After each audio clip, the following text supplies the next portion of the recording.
beautiful barn, filming all sorts of little tidbits and educational videos for you guys. And from someone who works here, I found out that this gelding has some tension in his neck that's been getting in his way, and they said he has trouble getting his head down to graze.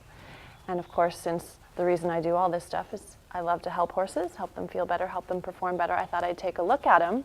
And I thought you guys might enjoy seeing a little bit of what we do when an equine hanosomatics educator makes their assessment of the horse. So what we're looking for is the way the horse stands when he's at rest is going to indicate which muscle groups may be pulling on his skeleton in a way that takes him out of his natural balance and resting posture. A lot of the things that many people describe or think of as conformation are actually posture. And an easy way for you guys to know the difference between conformation and posture without having to do a whole lot of study is think about your own body, right? Conformation is the length of your bones, the thickness of your bones, and to some degree how they're organized in your body. But a lot of that organization comes from what your soft tissues, mostly your muscles, are doing to those bones. So, for example, if you think of a common conformation flaw or term that we use with horses would be something like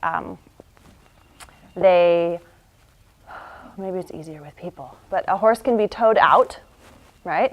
Or pigeon-toed, something like that. We think that's a twist or a piece of their conformation. Can you do it with your own body? So take your perfect posture, because I know that's what you have right now, and exhibit toed out. So be a toed out horse. So I'm going to turn my toes out. And now we're toed out. Did we change our conformation, or did we just change our posture? And here's the tell. Can you do it and then undo it with your body and go back into neutral so that you can be comfortable again? Yes. If you actually had a bony twist somewhere, or scar tissue, or unequal tension in your ligaments because of a congenital defect, you wouldn't be able to easily toe out and then toe in again. Another thing that a lot of horses have is a hollow back or a sway back. Can you go hollow sway? Yes, you can. Can you undo it? Yes, you can. If you can do it, the horse can probably do it too. You can't change the shape of your facial bones. So the structure of your facial bones can't really be changed, but the muscles on your face can change. So the way your face looks can change, the expression on your face can change, just like it can for them. So with this horse, right away, the first thing I noticed as I came into his stall and visited with him is that he has a very narrow chest, and he's very base narrow. So my somatics educator brain goes, okay, well, does that mean he's just a small boned narrow horse? Or could it be that his shoulders are being pulled together because his pectoral muscles are abnormally tight or are suffering from a chronic contraction that he no longer can control because it's become a habit. It's now involuntary. So can you do that with your body? Can you be a narrow-chested horse who's also base narrow? Can you get your elbows and your wrists closer together? Yes, you can. Can you feel which muscles in your body you have to use to do that? Good. Now slowly undo it so we don't get stuck there.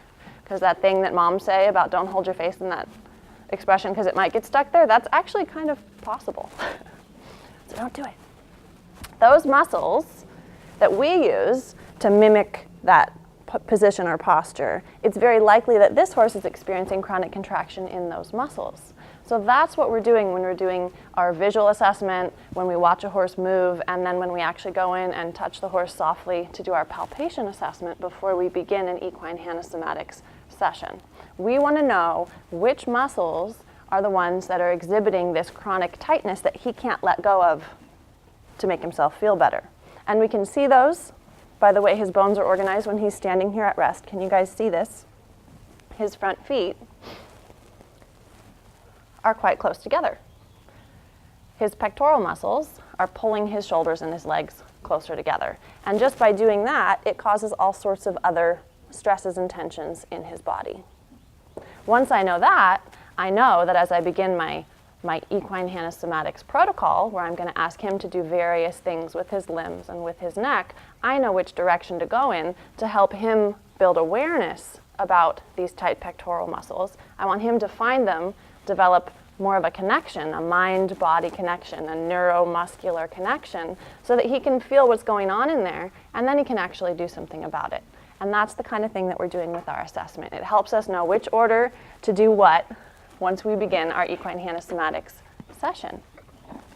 In our instructional video, Equine Hanosomatics Session 1 is the title of that video, we go through a whole body assessment, and then we teach you how to help your horse find and release those involuntary muscle contractions that are distorting their perfect posture into what may look like conformation problems, but a lot of times are changeable.